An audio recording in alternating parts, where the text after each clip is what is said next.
PS Sunil, ഞാൻ ഇടയ്ക്ക് സംസാരിച്ചപ്പോൾ ഇടയ്ക്ക് കോള് കട്ടായി പോയതാണ്. 10 മണിക്ക് മുമ്പ് മാധ്യമങ്ങളെ ഉള്ളിൽ പ്രവേശിപ്പിക്കില്ലായിരിക്കും അല്ലേ?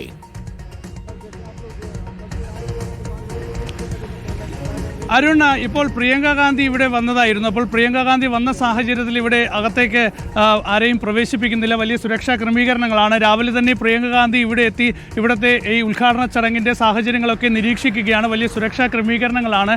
നമുക്ക് ദൃശ്യങ്ങളിൽ കാണാൻ കഴിയും. പ്രിയങ്ക ഗാന്ധി ഇപ്പോഴും ഇവിടെയുണ്ട്. അപ്പോൾ ഈ രാവിലെ സമയത്ത് ഈ കൊടും തണുപ്പിൽ അതിരാവിലെ തന്നെ പ്രിയങ്ക ഗാന്ധി ഇവിടെ എത്തി ഇന്ന് കോൺഗ്രസ് ആസ്ഥാനത്തിൻ്റെ ഉദ്ഘാടന ചടങ്ങുകളുടെ ആ ഒരു ഒരുക്കങ്ങളൊക്കെ തന്നെ പ്രിയങ്ക ഗാന്ധി നേരിട്ട് നിരീക്ഷിക്കുന്ന ഒരു കാഴ്ചയാണ്. ഏതായാലും നമുക്ക് അല്പസമയത്തിനകം ഈ കെട്ടിടത്തിനുള്ളിലേക്ക് കയറാൻ കഴിയും. ഇപ്പോൾ സുരക്ഷാ ക്രമീകരണങ്ങൾ ശക്തമായതുകൊണ്ടാണ് അകത്തേക്ക് ആരെയും പ്രവേശിപ്പിക്കാത്തത്. മാധ്യമങ്ങൾക്ക് ഏറ്റവും താഴത്തെ നിലയാണ് ഇവിടെ ഒരുക്കിയിരിക്കുന്നത്. താഴത്തെ നിലയിലാണ് പ്രസ് കോൺഫറൻസ് നടത്തുന്നതിനുള്ള സൗകര്യം. അതുപോലെ തന്നെ മീഡിയ റൂം ഒക്കെ തന്നെ ആദ്യത്തെ നിലയിലുണ്ട്.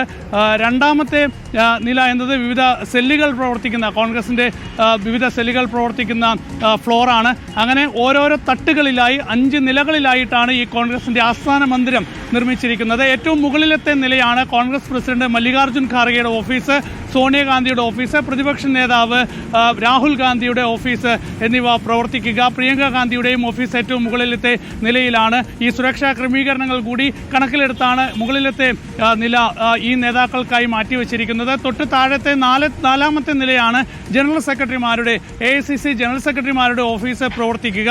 അതിന് താഴെയായി സംസ്ഥാനങ്ങളുടെ ചുമതലയുള്ള നേതാക്കളുടെ ഓഫീസ്. അങ്ങനെ വിവിധ തട്ടുകളിലായാണ് ഈ ക്രമീകരണം ഒരുക്കിയിരിക്കുന്നത്. അല്പസമയത്തിനകം നമുക്ക് അകത്ത് കയറി അകത്തെ കാഴ്ചകൾ നമുക്ക് പ്രേക്ഷകരെ കാണിക്കുന്നതായിരിക്കും.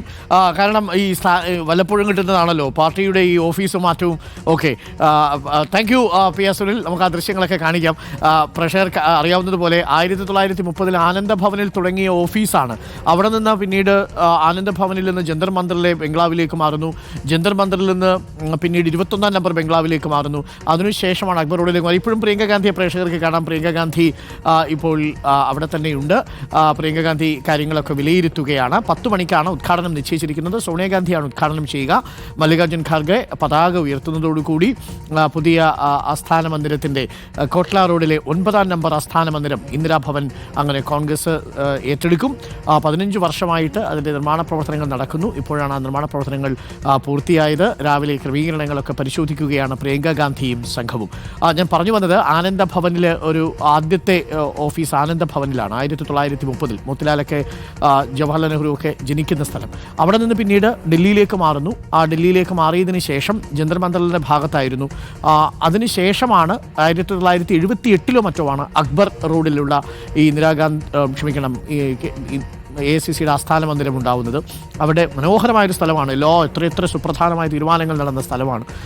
അവിടെയാണ് ഏറ്റവും ഒടുവിൽ മൻമോഹൻ സിംഗിൻ്റെ ഭൗതിക ശരീരവും പൊതുദർശനത്തിന് വെച്ചതും. ഇപ്പോൾ കോട്ട്ല റോഡിലെ 9-ാം നമ്പർ ഔദ്യോഗിക ആസ്ഥാനം കോൺഗ്രസ് ഇന്ന് ഉദ്ഘാടനം ചെയ്യുകയാണ്. നമുക്കതിൻ്റെ ദൃശ്യങ്ങൾ കാണിക്കാം. സോണിയാഗാന്ധി വരുമ്പോഴും നമ്മളെ ഉള്ളിൽ അനുവദിക്കുന്ന ഘട്ടത്തിലും പ്രിയങ്ക ഗാന്ധി അവിടെ നിന്ന് മടങ്ങിയതിനു ശേഷം ഒരുപക്ഷെ നമ്മളെ കെട്ടിടത്തിനുള്ളിൽ അനുവദിക്കും. PS സുനിൽ ആ ദൃശ്യങ്ങളൊക്കെ പകർത്തി പ്രേക്ഷകർക്ക് നൽകുകയും ചെയ്യും.